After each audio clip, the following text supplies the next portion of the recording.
Абзира шума сахшва абсна абсуар тоурах язджуломахау. Сара яцзует. Сейчас я продолжу одну из поднятых мной тем – ассимиляции абхазов путем приобщения к православию через грузинских священников. Грузинские священники не только меняли самосознание абхазского населения, но и являлись инициаторами фамильных изменений.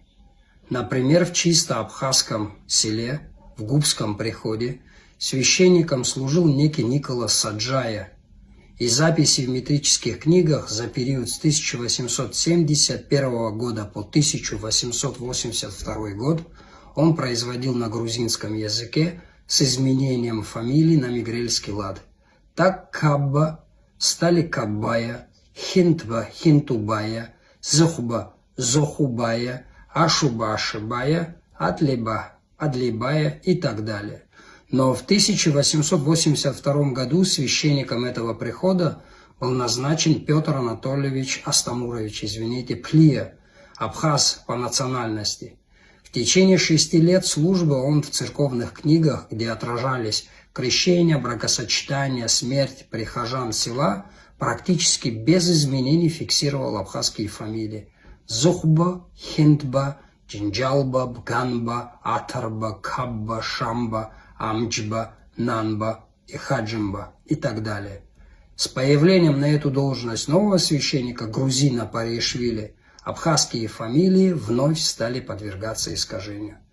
Таким образом, и в других приходах Абхазии появились Будбая, Лакербая, Квацбая, Гарбая, Аршбая, Дылбая или Долбая, Зухбая, Эзугбая, Айбава, Лейбасце, Мукбая, Кумбадзе, Кумбая, Тибари, Ардия или Ардбилава, Рацбая, Чачибая и так далее.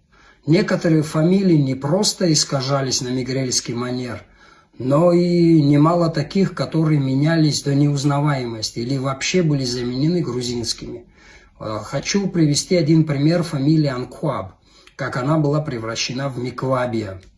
В 1868 году в Ачинчирском уезде она значится как Анкуаб. В 1873 году Анканбая, в 1903 году Амквабия, а уже в 1915 году Миквабия. В некоторых случаях фамилии настолько изменялись, что их нельзя отличить от их исконных абхазских.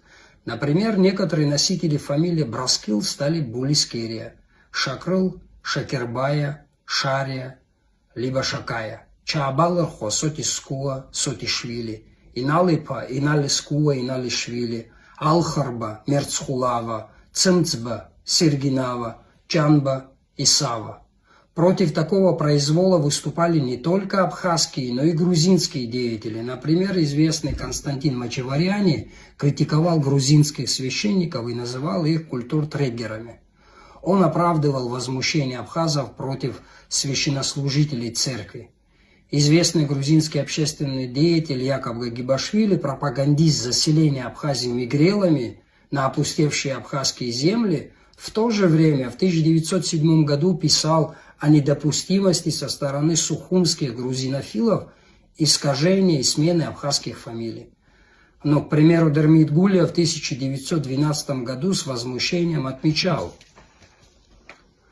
со времен владычества России с 1810 года сюда стали назначаться в качестве духовных пастырей и проповедников Слова Божия исключительно грузины, не знавшие ни полслова местного абхазского, ни русского и даже малограмотные на своем родном грузинском. Подобные священники только занимали штаты, получали жалования и были заняты лишь переделкой абхазских фамилий и названий сел и деревень на грузинский манер.